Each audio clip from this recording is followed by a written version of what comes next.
오늘은 제 3계명부터 마지막 계명까지 살펴보도록 하겠습니다. 하나님께서 모세에게 세 번째로 이렇게 말씀하세요.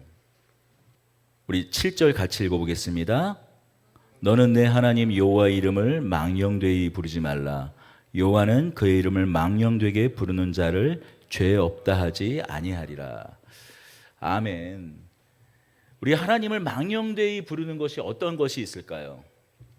영화를 보면 많이 나오죠. 영화에서 보통 미국 영화 보면 뭐 미드에서도 잘 나오고, 영화에 보면 잘 나오는 장면이 무엇입니까? 아주 짧은 말이죠. 오 마이 갓. 예전에 보니까 영화들 보면 그 자막에 보면 하나님 맙소사라고 이렇게 번역되어 있더라고요. 제 기억이 정확하다면 한 10여 년 전, 한 10년 좀 안 된 것 같기도 하고요. 제 기억이 정확하진 않아요. 언젠가부터는 오 마이 갓 이것이 뭐로 바뀌었는지 아십니까? 예, 맞아요. 오 지저스로 바뀌었어요.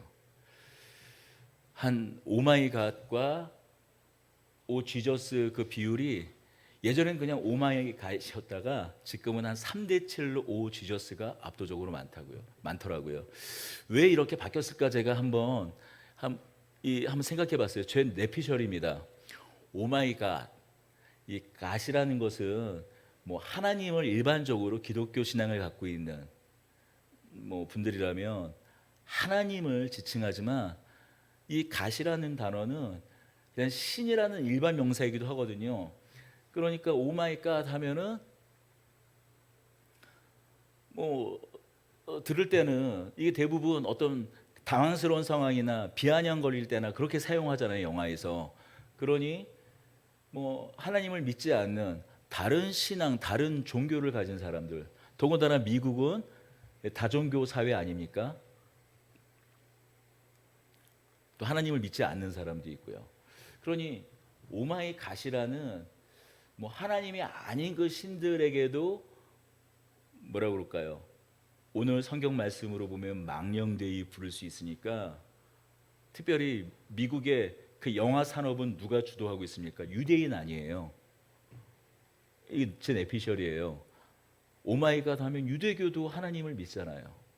그러니까 오 지저스 하면 어떻게 되는 거예요? 예수님을 경멸하는 표현이 되니까 오 지저스로 바뀐 것 아닐까, 그런 생각이 듭니다. 이건 철저히 제 개인 뇌피셜이에요. 그냥 제 개인적인 생각입니다만 충분히 합리적인 의심이 있습니다. 아무튼 오마이갓, 오 지저스 무슨 뜻입니까? 하나님 맙소사라는 뜻이에요. 맙소사라는 말은 그리하지 마옵소서의 줄임말입니다. 맙소서. 하나님 그리하지 마옵소서. 하나님이 계신다면 그런 일은 일어나서는 안 됩니다.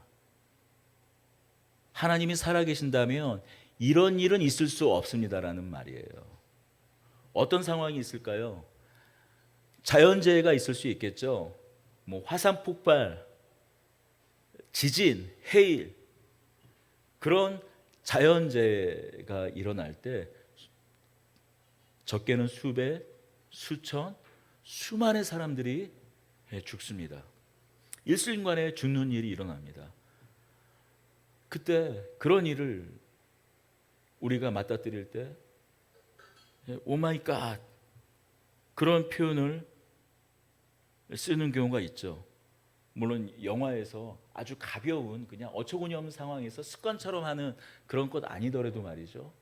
충분히 그런 어쩜 탄식이 터져 나올 수 있을 것 같습니다.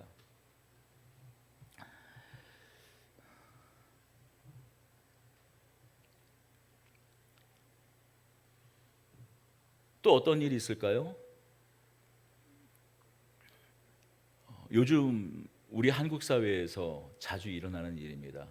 예전에 뭐 미국에서 총기 난사 사건이 일어나잖아요. 자주 일어나잖아요. 잊을만 하면 한 번씩 일어난 일이 미국의 총기 난사 사건입니다. 총을 들고 초등학교에 들어가서 아무 이유 없이 그저 자신의 화를 불특정한 사람들에게 총알을 퍼부으면서 자신의 화를 그렇게 터뜨려 버리는 일들 얼마나 많이 있습니까? 마치 그러한 일들이 한국 사회에서 일어나잖아요. 묻지마 칼부림 사건. 지금 채 한 2달 사이에 제가 기억하기만도 한 4건인가 된 것 같아요. 심지어는 분당 서현역 같은 경우는 어떻죠?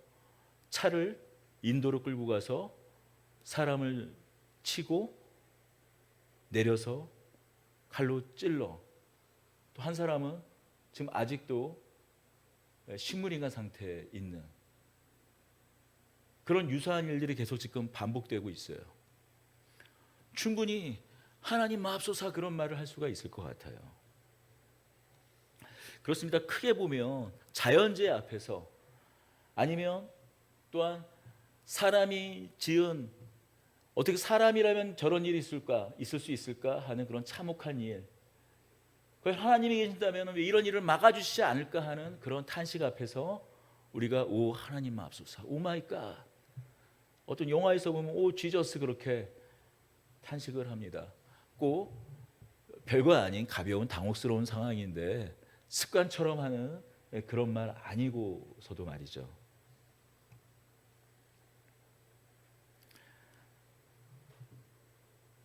저는 이 세상을 창조하신 하나님께서 이 세상을 창조하셨을 뿐만이 아니라 이 세상에 직접 개입하시는 하나님이신 것을 믿습니다. 자연재해다. 하나님은 그 자연재해를, 화산 폭발이, 지진이, 해일이 일어나지 않게 하실 수 있는 하나님이에요. 우리는 지금 출애굽기를 살피고 있습니다. 출애굽기에 앞선 내용이 무엇이었어요? 10재앙이었어요. 애굽을 탈출한 이 이스라엘 백성들은 어디를 건너서 이 광야에 왔습니까? 홍해 바다를 건넜어요. 홍해가 갈라졌습니다. 홍해 가장 깊은 곳은 수심이 수백 미터예요. 여러분, 우리가 샤워할 때 담아놓은 그 욕조에 물도 가를 수 없는 사람들이에요. 가를 수 없는 것은 하나님이 그렇게 정하셨어요. 중력이 있기 때문이죠. 유체는 아무리 갈라도 중력으로 그렇게 비워진 곳을 그 즉시 채우는 것이 자연 법칙입니다. 그러나 하나님은 그 자연 법칙을 거슬러서 깊이 수백 미터 수심의 홍해를 가르시고 바람을 부셔서 그 뻘 같은 바다, 그 바닥을 마르게 하셔서 그 길을 이스라엘 백성들을 건너게 하셨어요. 저는 이러한 기적을 하나님께서 이 세상을 창조하셨을 뿐만이 아니라 이 세상을 창조하신 그 피조물을 때로는 자연 법칙을 넘어서서 일을 하실 수 있는 하나님이신 줄을 믿어요. 이것은 어떤 신화나 아니면 어떤 비유가 아니라 하나님이 창조하신 이 세상 가운데, 또 창조하신 시간이라는 그 역사 가운데 일어났던 사실, 팩트인 것을 저는 믿습니다.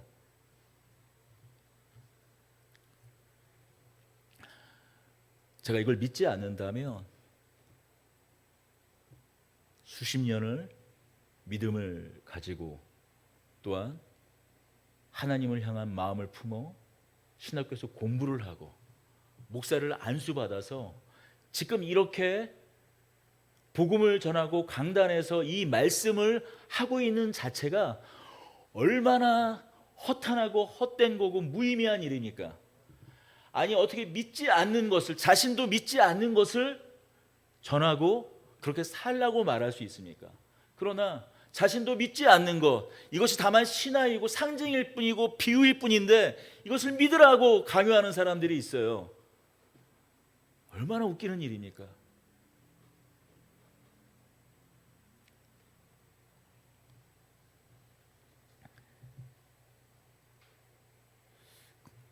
그럼 우리는 또 이렇게 질문할 수 있을 것 같아요.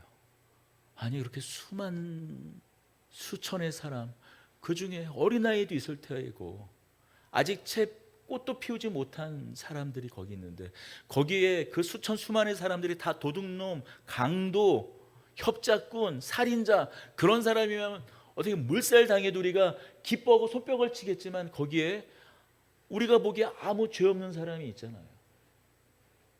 하나님 살아계신다며 왜 그런 억울한 죽음이 있는 것입니까? 라고 우리는 하나님께 오 마이 갓 할 수 있을 것 같아요. 오 지저스도 할 수 있을 것 같아요. 더한 것도 할 수 있을 것 같아요.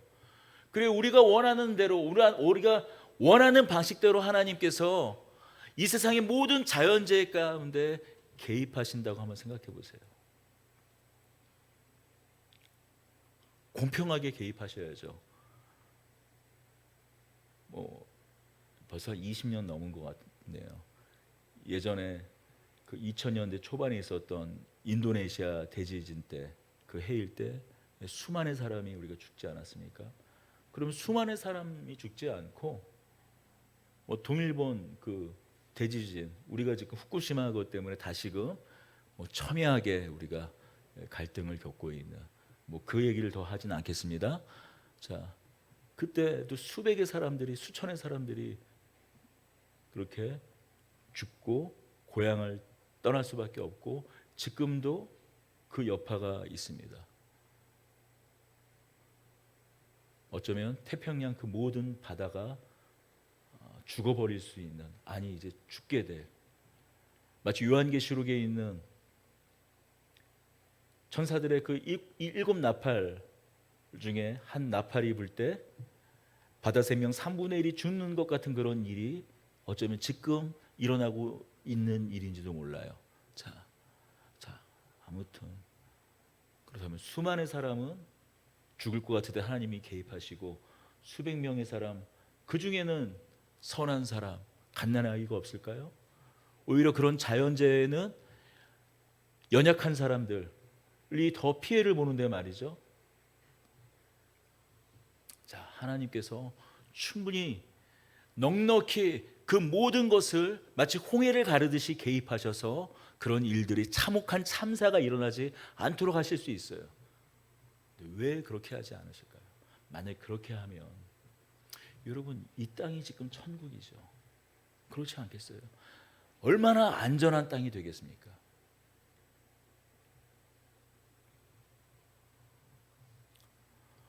물론 우리는 하나님께 그것을 원하지만, 하나님은 그의 창조한 세상을 그렇게 하시지 않으십니다.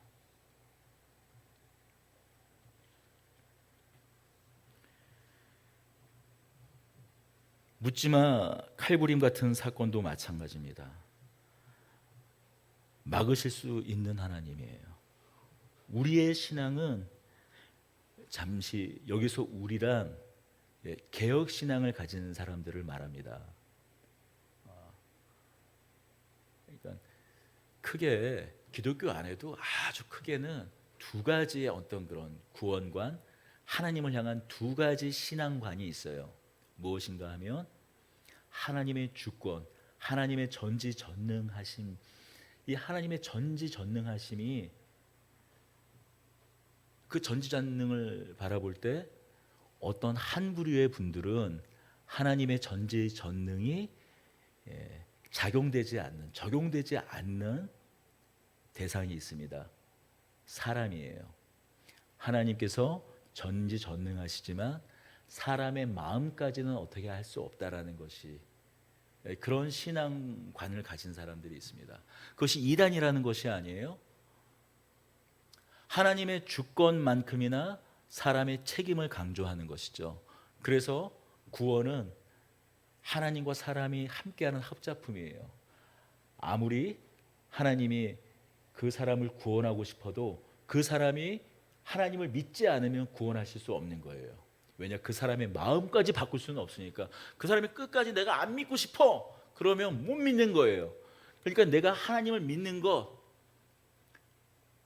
내가 죄에서 떠나는 것, 그것은 그 사람의 책임이 있는 거죠. 물론 어느 일면 맞습니다만, 그러나 성경은 분명히 우리가 좀 출애굽기 이 맥락 안에서도 우리가 바로를 향하여 자주 등장하는 말이 무엇이었습니까? 바로의 마음이 완악하여도 있지만 하나님께서 바로의 마음을 완악하게 하사, 하나님의 그 뜻을 우리가 다 이해할 수는 없지만 하나님께서 바로가 그렇게 마음 먹고 악한 일을 하도록 내버려 두셨다라는 거예요. 관가하셨다라는 거예요. 죄를 짓도록 그렇게 내버려 두셨다라는 거예요. 그런데 어떤 사람들은 하나님께서 그 죄 가운데 있었지만, 우리가 상상할 수 없는 죄 가운데 있었지만 그 마음을 바꿔서 내가 이제 더 이상 이렇게 살지 않겠다라고 하며 하나님께 마음을 돌이키게 하는 사람도 있다라는 거예요. 하나님은 사람의 마음을 주장할 수 있어요. 바꾸어 말하면 선이요. 또 이렇게 말하면 요것만 딱 이렇게 딱 해서 하나님께서 걔를 그렇게 죄를 짓게 하셨다라고 지금 그 말을 하는 것이 아니라, 하나님께서 원하신다면 넉넉히 충분히 그 죄를 저지르는 그 현장에 그 악인의 마음 가운데 찾아가 그 사람이 왜 어떤 동기로 그런 끔찍한 죄를 지금 저지르고 있는지, 칼부림을 하는지 총을 난사하는지는 모르겠지만 그 마음에서 돌이켜 멈추게 하실 수 있는 하나님이시라는 거예요. 자, 그럼 똑같습니다. 세상의 모든 그런 참혹한 현장 가운데 하나님께서 등장하셔서 막아달라는 것, 아무 일 일어나지 않는 것, 사람의 마음을 그렇게 바꾸신다면, 여러분, 이 세상은 어떤 세상일까요? 또 우리는 어떤 사람일까요? 우리가 한 인격을 가지고 우리 인격으로 때로는 내가 지금 사람을 죽일 100가지 넘는, 아니 101가지, 1001가지 이유가 있지만 그럼에도 불구하고 내 손에 준 칼을 내려놓는 것, 내 손에 든 이 총을 내려놓는 것, 그런 세상이 아니라 그렇게 다 하나님이 개입하신다면, 여러분, 이 세상은 가상현실 아닙니까? 그저 그냥 프로그래밍된 가상현실 아닙니까? 우리 인간은 무엇입니까? 자유로운 인격적인 그런 판단과 의지를 가지고 선을 행하는 사람들이 아니라 로봇 아닙니까? 오마이갓, 그리하지 마옵소서라는 건 궁극적으로 이 세상이 그런 세상이길 원하는 거예요. 하나님은 어떤 하나님이 되는 거죠? 슈퍼맨, 하늘을 날고 섬보다 더 큰 그런 바위들, 어마어마한 그런 것들을 막고,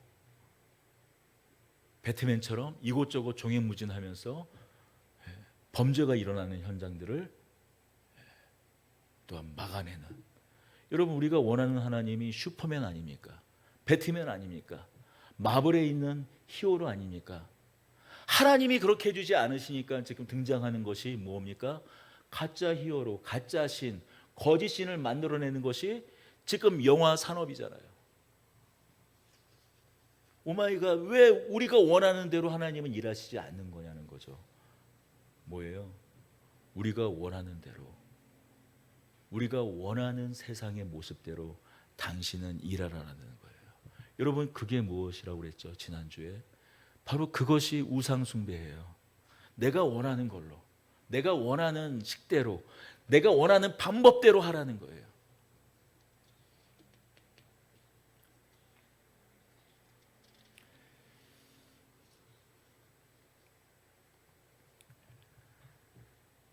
여러분, 우리가 언젠가 맛보게 될, 만나게 될 하나님께서 이 세상의 이 깨짐 가운데 다시 한번 당신의 아들을 이 땅 가운데 내려보내실 때 이루실 천국, 하나님 나라, 역시 그 천국 역시 하나님을 그냥 멍 때리면서 찬양하도록 프로그래밍 된 세상이 아니에요.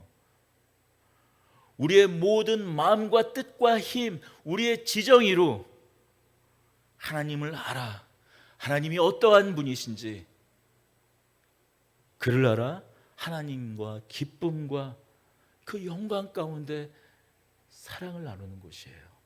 그곳이 하나님 나라입니다. 그 안에서 비로소 하나님의 온전하신 통치와 다스림, 또 함께 우리가 그 다스림이 우리의 또 다스림 또한 우리의 세상 경영 또한 어떤 방식으로 이루어질지는 알 수 없으나 하나님과 함께 천국을 누리며 살게 되는 것입니다. 그러나 그것은 가상현실도 프로그래밍된 로봇처럼 그렇게 멍 때리면서 하는 것이 아니라 우리의 마음과 뜻, 우리의 힘을 다하여 우리의 의지로 누리며 사는 세상이에요. 하나님과 함께 더불어 지금까지 말씀드린 것이 우리 안에 알게 모르게 이렇게 부정적으로 들어가는, 이렇게 드러나게 되는 하나님을 망령되게 부르는 것의 일면이었다면, 마치 긍정적인 모습이면서도 그 안을 들여다보면 하나님을 망령되게 부르는 그런 것과 하등 다를 것이 없는 것이 있어요. 마치 겉으로 드러나는 것은 긍정적인 모습이에요. 그러나 그 안을 들여다보면 마찬가지로 망령되이 부리는 것이 있습니다. 바로 그것은 하나님 앞에 맹세하는 것이에요.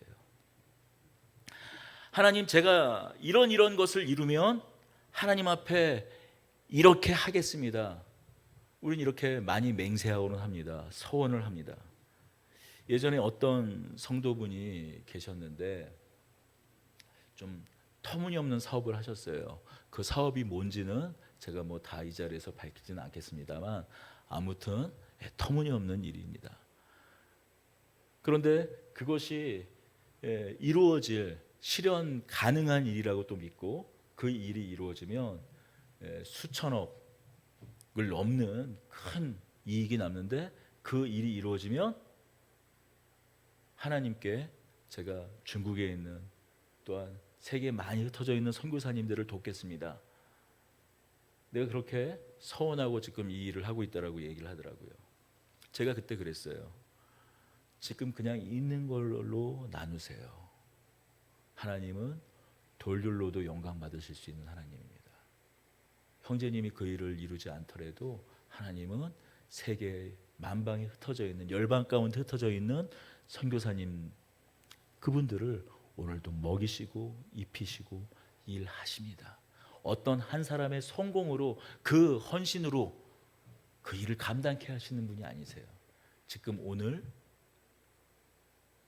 말할 수 없는 그 신음 가운데서도 자기 것을 기꺼이 내놓아 일하는 그 작은 것으로 일하시는 하나님이십니다 라는 그런 말씀을 드렸어요. 여러분, 그 사업을 성공하면 그렇게 약속대로 하나님께 맹세한 대로 선교사님을 도울까요? 물론 도울 수도 있고 돕지 않을 수도 있겠죠. 그러나 막상 그 일이 이루어지면 제가 너무 부정적인 것만 봐서 그런가요? 그냥 입마이 포켓하는 것이 우리입니다.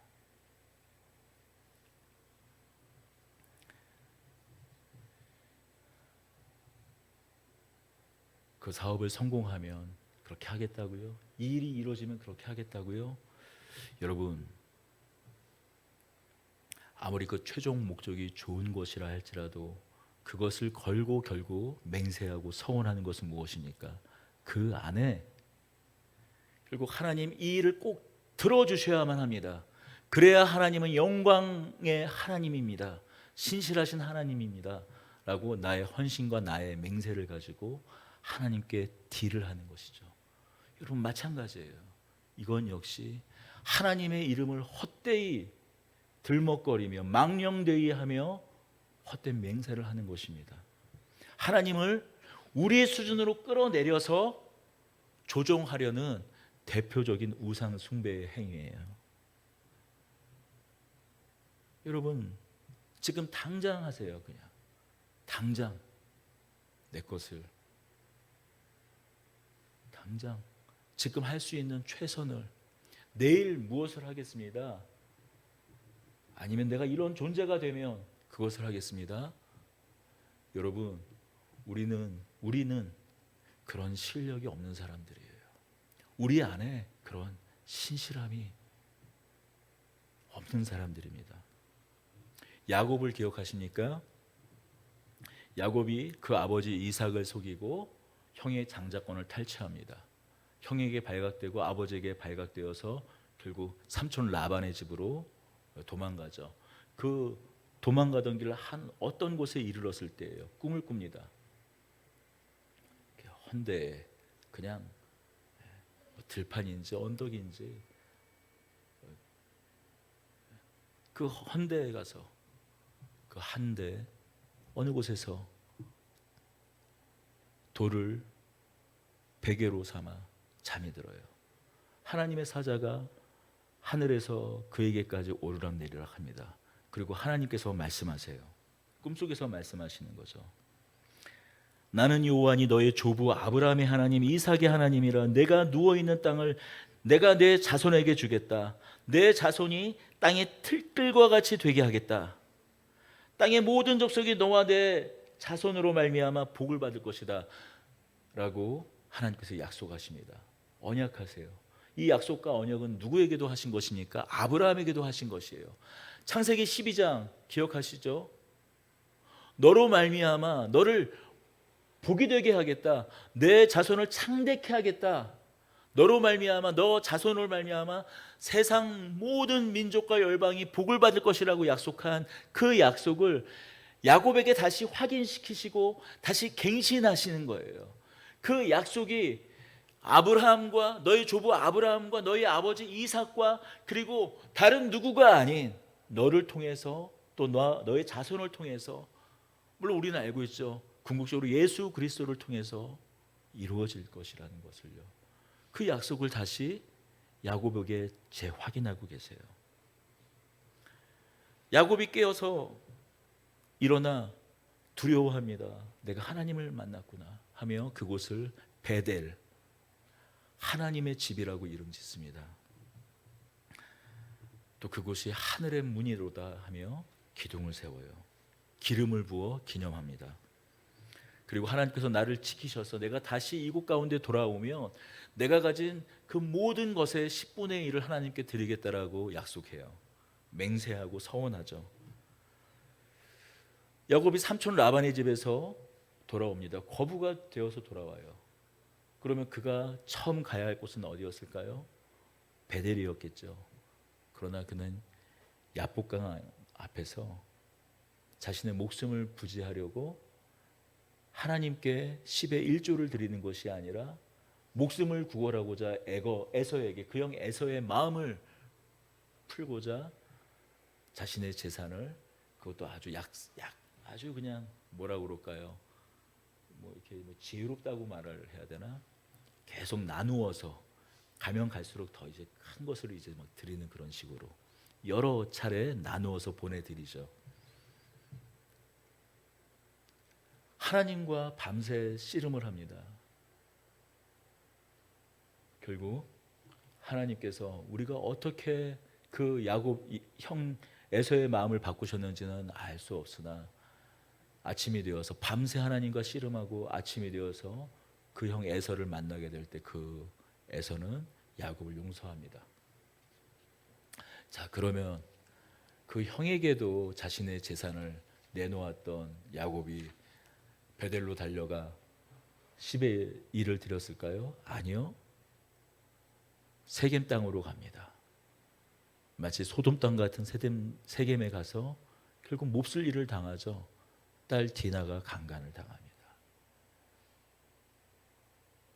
여러 위기를 겪고 나서야 하나님께서 나타나셔서 야곱에게 오셔서 그를 베델로 이끄십니다.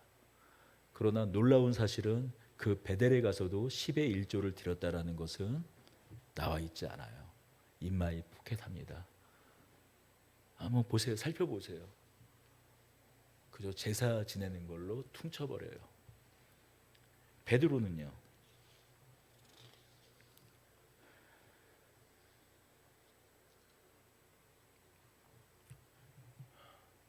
제자들에게 유월절 만찬을 마치시고 제자들에게 말씀하세요. 너희가 곧이어 이 밤에 나를 전부 다 버리고 도망갈 거다라고 말해요. 특별히 시몬에게는 이렇게 말씀하십니다. 시몬아 시몬아 보라 사단이 너를 밀가부르듯 하려고 요구하였으나 내가 내 믿음이 떨어지지 않기를 기도하였노니 너는 돌이킨 후에 내 형제를 굳게 하라. 뭐예요? 너도 역시 떠날 테지만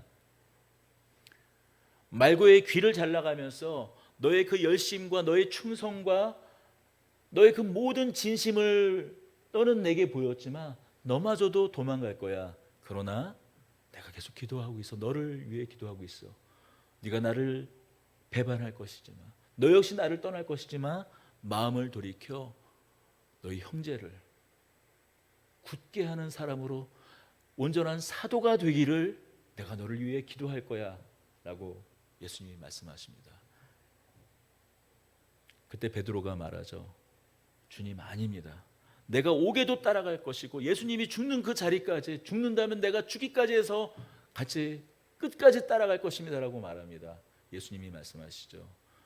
내가 닭이 3번 울기 전에 나를 부인할 것이다 라고 말씀하세요. 예수님께서 결국 끌려가셔서 대제사장 그 가야바의 관정에서 신문당할 때 살짝 열린 그 문으로 엿보죠. 요종이 말합니다. 이가 그 제자라고 말합니다. 그가 들켰을 때 예수님을 3번 부인합니다. 닭이 웁니다. 그때 예수님과 눈이 마주쳐요. 그때 예수님이 어떤 생각을 하셨을까요? 어떤 눈빛으로 베드로를 바라보셨을까요? 야 이 XX야 하면서 경멸하는 눈빛으로 베드로를 바라보셨을까요? 아니요. 그래. 그래서 내가 너를 위해 기도한다고 했던 거야. 돌이켜 내 형제를 다시 굳게 하는 사람으로 넌 일어설 수 있어. 다시 할 수 있어. 아마 예수님의 표정에 그것을 보고는 그것을 읽고는 베드로는 뛰쳐나가 통곡하죠. 그렇습니다. 여러분 우리는 하나님 앞에 그 어떤 진심, 우리의 진심, 우리의 열심 그것이 거짓된 것이라는 것이 아니에요. 우리의 열심, 진심 우리가 그것을 이룰 만한 실력이 없다라는 거예요. 힘이 없다라는 거예요. 세상 앞에서 무너진다라는 거예요. 물론 무너져서는 안 되죠. 하나님은 꺼져가는 심지를 끄지 않으시고 상한 갈대를 꺾지 않으시지만 또한 꺾여지기도 원하지 않으시지만 우리는 꺼질 때가 있어요. 사그러질 때가 있습니다. 그래서 말씀하시는 거예요. 나의 이름을 두고 망령되이 일컫지 말라는 거예요. 헛된 맹세를 하지 말라는 겁니다. 물론 이건 어떤 약속도 그리스도인은 특히 어떤 약속도 하지 말라는 것이 아니에요. 오직 하나님만이 하나님의 하나님 되심 앞에서 영원토록 변하지 않으시고 그 언약 앞에서 신실하신 하나님이다라는 거예요. 반면 우리는 우리의 약함을 인정하고 하나님 앞에 헛되고 허탄한 그 약속을 경계해야 한다라는 말씀입니다. 그렇습니다. 여호와의 이름을 망령되게 부르지 말라라는 이 말씀은 하나님은 어떤 불평의 대상이 되거나 불만의 대상이 되거나 부족한 하나님이지 않다라는 겁니다. 여호와 어떤 뜻입니까? 우리가 출애굽기 3장에서 잘 나누었지만 나는 나다. 좀 더 깊이 있게 그 이름을 살펴 들어가면 I am who I am, I am that I am. 나는 내가 되고자 하는 자가 될 자다. 무슨 말이에요? 세상에 어떤 존재가 자기가 이루고자 하는 것을 될 수가 있습니까? 자기가 목적하는 대로, 자기가 계획하는 대로, 자기가 뜻한 대로 온전히 다 이루어낼 수 있는 분이 있습니까? 사람이 있습니까? 없어요. 오직 하나님뿐이에요. 하나님만이 충분하고 하나님만이 충만하며 하나님만이 오직 스스로를 만족한다라는 거예요.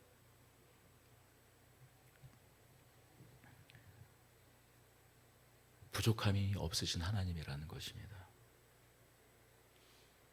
그러기에 우리는 끝내 하나님의 하나님 되심 앞에서 때로 오늘 비참하고 참혹하기까지 한 어떤 현실 앞에서 하나님께, 하나님의 신실하심, 하나님의 하나님 되심 앞에서 하나님의 이름을 망령되이 하는 것이 아니라, 망령되게 부르는 것이 아니라 감사와 영광과 찬송을 올려드릴 수 있습니다. 이렇듯 충분하시고 충만하신 하나님이시기에 우리는 이어지는 이 사계명 앞으로 나아갈 수 있습니다. 안식일을 온전히 지키는 데 나아가실 수 있어요. 우리 8절에서 11절 한번 읽겠습니다. 안식일을 기억하여 거룩히 지키라. 여세 동안은 힘써 내 모든 일을 행할 것이나 일곱째 날은 내 하나님 여호와의 안식일인즉 너나 내 아들이나 내 딸이나 내 남종이나 내 여종이나 내 가축이나 내 문 안에 머무는 객이라도 아무 일도 하지 말라. 이는 여세 동안에 나 여호와가 하늘과 땅과 바다와 그 가운데 모든 것을 만들고 일곱째 날에 쉬었음이라. 그러므로 나 여호와가 안식일을 복되게 하여 그날을 거룩하게 하였느니라. 안식일을 복되게 하셨다라는 말씀은 무슨 말씀일까요? 하나님께서 창조하신 세계에 부족함이 없다라는 말씀입니다. 온전한 세상이라는 말씀이에요. 이 세상 하나님께서 충만하시게 창조하셨다라는 거예요. 그러니 하나님께서 창조하신 세계가 충만하고 충분하기에 우리가 넉넉히 쉴 수 있다라는 거예요. 안식할 수 있다는 겁니다. 이제 우리는 이 안식일을 유대인들 같이 금요일이죠. 금요일 저녁부터 토요일 밤까지 우리가 안식일이라고 하죠. 유대인들은 여전히. 그러나 이제 우리는 예수님이 부활하신 안식일부터 금요일부터 부활하신 셋째 날 일요일이죠. 우리가 주일이라고 있는 주일을 안식일을 계승하여서 지킵니다. 남종, 여종, 가축, 객, 나그네 할 것 없이 안식일을 함께 지키라고 하시는 말씀은, 지키게 하라는 말씀은 또한 무슨 뜻입니까? 어떤 이유에서 종이 되었던 간에, 심지어는 짐승일지라도 그들 역시 단순히 착취의 수단이 아니라 함께 하나님의 창조를 누려하는 하나님의 동일한 피조물이라는 것입니다.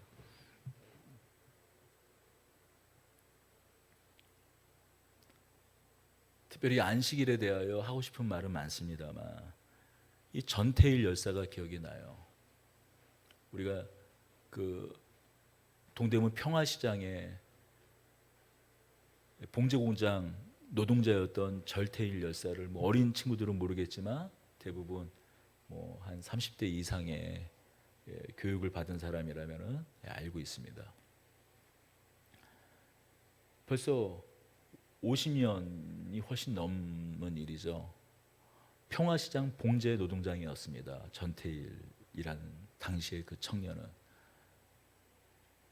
당시에 동대문 평화시장의 대부분 그 봉제 공장을 운영하는 사람들은 북한에서 기독교를 믿고 핍박받아 내려온 사람들이었어요.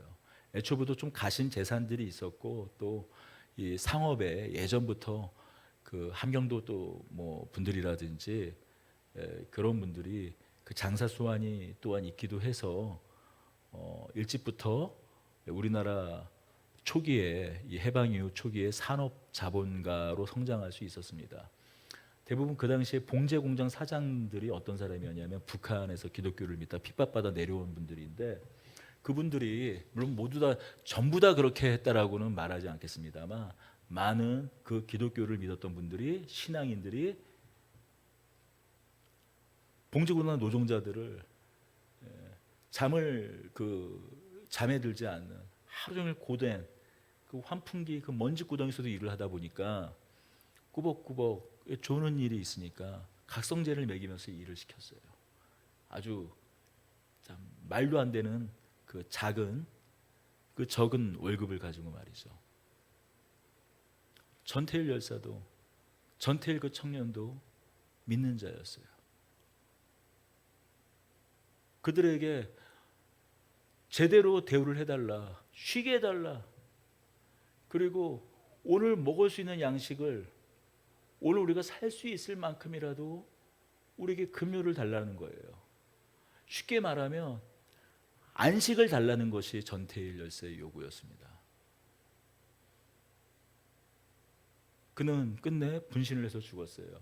그 죽는 방법, 자살을 했다라는 것의 그 가치를 떠나서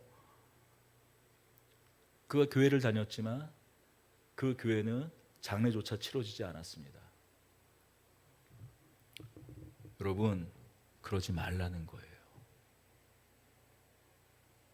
하나님께서 창조하신 이 세상이 충만하다라는 거예요. 그래서 하나님께서 제7일 안식일을 복되게 하셔서 하나님께서 그 복되게 하신 그 안식일에 누구라도 쉬며 하나님께서 만드신 창조를 누리라는 거예요.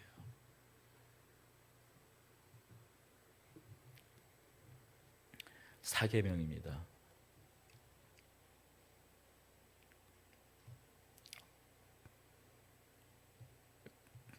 우리 같이 읽겠습니다. 내 부모를 존경하라. 그러면 내 하나님 여호와가 내가 준 땅에서 내 생명이 길리라. 이 4계명부터 1계명부터 3계명까지가 하나님과 관계된 계명이었다며 이 내 부모를 공경하라라는 계명부터는 사람과 사람 사이에서 지켜야 될 계명입니다. 부모를 공경하라. 그냥 바로 이렇게 질문을 훅 드리겠습니다. 도저히 부모 같지 않은 부모도 공경해야 할까요? 결론을 내리면 네라고 말씀드립니다. 하나님께서 이 세상을 창조하신 이후에 이어지는 모든 생명들이 재창조되는 방식은 무엇입니까? 어떤 방식이죠? 그 부모를 통해서예요. 아무리 생각해도 나는 안 태어났어야 되고 내가 태어났다고 하더라도 내가 당신에게서 태어나지 않았어야 했어 라는 부모가 있을 수 있습니다. 아주 극단적인 예죠. 강간당해서 태어날 수 있어요. 그래서 우리가 지금은 유산이 유산이 법적으로 유산이 불법입니다만 아주 우리 뭐 다행이라고 할 수 있겠죠. 불법입니다만 예외가 강간당하거나 그런 아주 특정한 상황에서는 유산이 허용되기도 합니다. 그러나 여러분, 하나님이 정말 계신다면, 아니 하나님께서는 계시지요. 하나님 안에서 무가치한 인생이 있을까요? 하나님의 형상과 모양대로 창조된 사람 중에 단 한 사람이라도 무가치한 인생이 있을까요? 하나님 앞에서 하나님이 보시기에 무가치한 인생이 있을까요? 그 탄생의 이야기가 아무리 막장 같은 이야기라고 할지라도 하나님 앞에서 하나님 안에서 탄생한 인생 중에 무가치한 인생은 없습니다. 너무 제가 극단적인 이야기를 했습니다만, 그러나 하나님이 계신다면 우리는 그런 막장 같은 이야기를 뛰어넘을 수 있는 사람들이에요. 앞서 말씀드렸죠. 3계명까지가 하나님에 관한 이야기였습니다. 그 근저에 흐르고 있는 내용이 무엇입니까? 하나님만으로 충분하다라는 거예요. 하나님만으로 충만하다는 거예요. 하나님만으로 부족함이 없다라는 거예요. 그 이후에 그 충만하신 하나님을 말씀하고 나서 이제 사람과 사람 사이의 계명을 말하며 그 책 첫 계명이 뭡니까? 우리가 처음 만나는 사람, 그 부모에 대해서 이야기하고 있어요. 부모를 공경하라고 이야기하고 있어요. 아무리 극단적인 상상할 수 없는 끔찍한 탄생의 주인공이라고 할지라도 상상할 수 없는 그런 비참한 가운데 태어날지라도 그는 여전히 하나님 앞에서 하나님의 형상이요, 하나님께서 창조하신, 하나님께서 마음을 주신 사람이라는 것입니다. 2022년에 미국 전미 도서상 후보에 오른 그 최종 후보예요. 그러니까 최종 후보, 최종 그 선택이 되지 않았을지라도 최종 후보에 오르는 것만으로도 이 미국의 뭐 어떤 저술이든 최고의 권위를 가진 사람으로 인정이 됩니다. 그 저술에서. 더군다나 이 시사 주간지 타임에서 2022년 올해의 책으로 선정된 책이 있어요. 전쟁 같은 맛을 쓴 미국의 사회학자 그레이스 M 조라는 분입니다. 여자분이에요. 엄마는 한국인, 아빠는 미군입니다. 1960년대 후반 한국 주둔군으로 온 파병 군인이었어요. 그의 아버지는. 그의 어머니는 우리가 양공주라고 하죠. 미군 부대 인근에서 술집에서 술을 접대하고 또 성적인 접대까지, 우리가 매춘행위죠. 몸을 판다고 하기도 하는 그런 여인들을 양공주라고 했는데, 그의 어머니는 미군을 만나 그녀를 낳습니다. 아이가 생겨서 결혼까지 하게 되죠. 새로운 인생을 출발하려고 했지만 당시만 하더라도 그냥 미국 남자, 뭐 하여튼 외국인과 결혼하는 것은 그냥 바로 당시에 뭐 그 내막을 다 알지 못하더라도 그냥 양공주라고 그러면 손가락질 당했어요.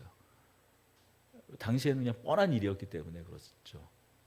결국엔 거의 추방당하시피 해서 미국으로 그 남편과 함께 그의 딸을 데리고 워싱턴주의 한 시골로 내려갑니다. 그것도 피난처가 되지 못했어요. 알게 모르게 보이지 않는 손가락들과 멸시를 당합니다. 조롱을 받습니다.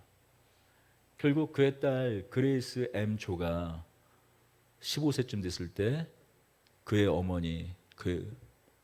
어머니는 조현병, 정신 착란을 일으켜 결국 2008년에 죽습니다. 그 딸은 훌륭하게 자랐어요. 그러나 하버드 대학을 졸업해서 미국 그 뉴욕의 시립대 사회학과 교수가 됩니다.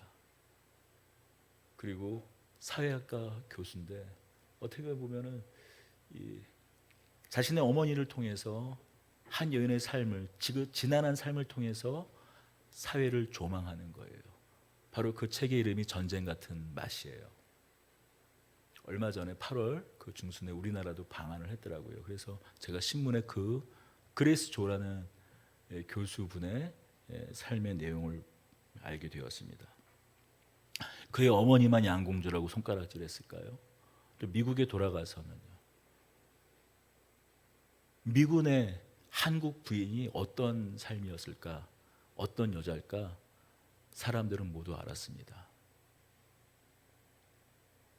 백에 하나 뭐 정상적인 어떤 만남이 있었겠지만 그때 당시에 대부분 미국 군인과 결혼한 여인들의 삶은 보나마나 이런 표현 뭐하지만 뻔한 스토리였을 거기 때문이죠. 그러면 그 딸은 정상적인 환경에서 자랄 수 있었을까요? 아니요. 그의 딸 그레이스 M 조는 그의 아버지, 그의 어머니를 100번이고 1000번이고 저주하며 자신의 인생을 망칠 수 있는, 그래도 누구 하나 손가락질할 수 없고 그래 그럴 수 있어라고 충분한 이유가 있는 사람이었지만 그녀는 그렇게 자라지 않았어요.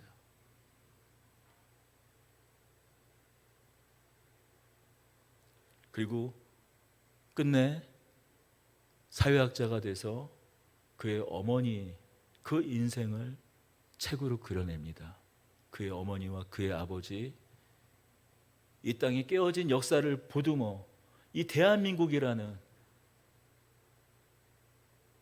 이 끔찍한 역사를 보듬어 안아 전쟁과 같은 맛이라는 책을 써요. 그 책에, 그런 책의 이름을 지은 이유는 이렇다고 하더라고요. 그의 어머니가 정신착란에 일어났을 때 미국 음식을 다 거부를 했대요. 그런데 그때 그래도 김치찌개라든지 청국장이라든지 그런 거는 엄마가 어렸을 때 가르쳐준 그 레시피로 이렇게 만들어서 이렇게 하면 뭐 비슷하진 않더라도 그 맛은 아니어도 곧잘 먹고는 했답니다. 그런데 끔찍하게 싫어하는 음식이 있었대요. 바로 뭐냐면 분이었다고 합니다. 왜냐하면 그때 당시 1970년대 당시 미군들이 뭐 초콜릿 분유 같은 것을 구호물자로 줬는데 그 맛이 사실 우리 가끔씩 먹으면은 참 달콤한 맛인데도 그 비참했던 기억 때문에 그 달콤한 분유 맛을 뭐로 기억하고 있는 것입니까? 끔찍한 전쟁의 맛으로 기억하고 있는 거예요. 그래서 그 책의 제목이 전쟁 같은 맛입니다.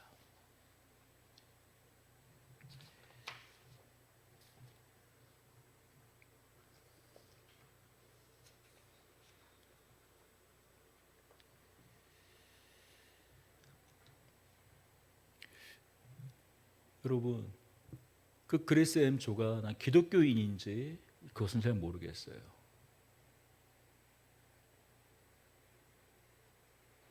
그러나 여러분, 우리는 누구를 가지고 있습니까? 누구를 소유하고 있습니까? 또 우리는 누구의 소유된 백성입니까? 하나님의 소유된 백성. 다른 말로 하면 하나님의 보물 같은 사람들이에요. 우리가 하나님의 사람이 맞다면, 내가 지금 하나님을 믿고 있다면 우리는 그 어떤 것도 뛰어넘을 수 있는 사람이 것을, 또한 사람이기를 이 앞에서 여러분을 축복합니다. 사실 한 구절 한 구절 살인하지 말라, 간음하지 말라, 도둑질하지 말라, 내 이웃에 대하여 거짓 증거하지 말라, 내 이웃의 집을 탐내지 말라, 내 이웃의 아내나 그의 남종이나 그의 여종이나 그의 소나 그의 낙이나 물은 내 이웃의 소유를 탐내지 말라. 다 이 한 구절 한 구절 하니까 오늘 이걸 다 하려고 그랬는데 벌써 내 부모를 공경하라 여기까지도 벌써 시간이 모자랍니다. 앞으로 하려면 몇 주, 한 6주, 7주를 더 할 수도 있을 것 같아요. 그러나 오늘 십계명은 이것으로 좀 마무리하려고 합니다. 언제가 기회가 되면 우리가 주기도문과 사도신경을 좀 시간을 들여서 우리가 살펴보았던 것처럼 살펴보는 시간이 있기를 되기를 원합니다. 그렇습니다. 한 율법 박사가 예수님 앞에 나와 묻습니다. 우리가 지켜야 될 계명 중 최고의 계명이 무엇입니까? 내 하나님을 사랑하고 내 이웃을 너의 몸과 같이 사랑하라고 말씀하셨습니다. 그리고 우리가 보고 있는 주보 앞면에도 있지만 요한복음 13장 34절과 35절 말씀이죠. 새 계명을 너희에게 주노니 서로 사랑하라. 내가 너희를 사랑한 것 같이 너희도 서로 사랑하라. 너희가 서로 사랑하면 이로써 모든 사람이 너희가 내 제자인 줄 알리라. 너희가 서로 사랑하면 이로써 너희가 모든 제자인 줄 알리라. 예수님께서 주신 새 계명, 바로 우리에게 주신 십계명이기도 합니다. 하나님을 사랑하고 이웃을 사랑하라는 말씀입니다. 넉넉히 지킬 수 있는 하나님만이 온전하시고 충만하시고 충분하시고 참된 우리의 하나님이시기에, 신실하신 하나님이시기에 넉넉히 우리는 이것을 지켜야 될 의무로서가 아니라 기꺼이 주의 소유된 주님의 그 보물로서 반짝반짝 빛나는 그런 별들과 같이 지켜야 될 계명인 줄로 믿습니다. 어쩌면 살인하지 말라, 도둑질하지 말라, 간음하지 말라, 이웃에 대하여 거짓 증거하지 말라. 무슨 말씀입니까? 또한 이것은 세상이 만들어 놓은 보편 법칙, 보편 법이기도 해요. 어느 민족, 어느 나라, 어떤 땅이든, 그러나 이것이 보편 법으로 있는 것은 무엇입니까?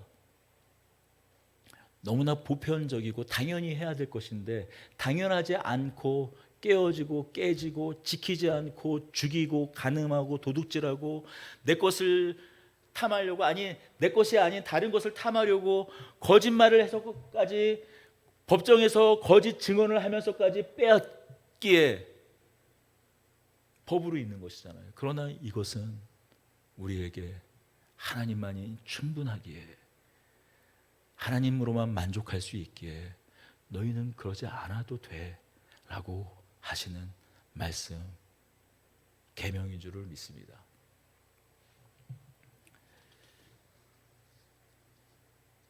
때로는 우리가 결핍 가운데 있을 때라도, 원한 가운데, 깊은 원한 가운데 있을지라도, 정말 그리할 수 없는 처지와 상황, 환경, 광야와 같은 그런 결핍 가운데 있을지라도 우리가 이 말씀을 따라 지킬 수 있는 것은 세상 법과 같이 당위가 아니라 하나님의 사랑받는 자녀이기 때문인 줄 알고 이것을 넉넉히 삶으로 살아내는, 이 십계명을 삶으로 살아나는 저와 여러분 되리기를 축복하고 축원합니다.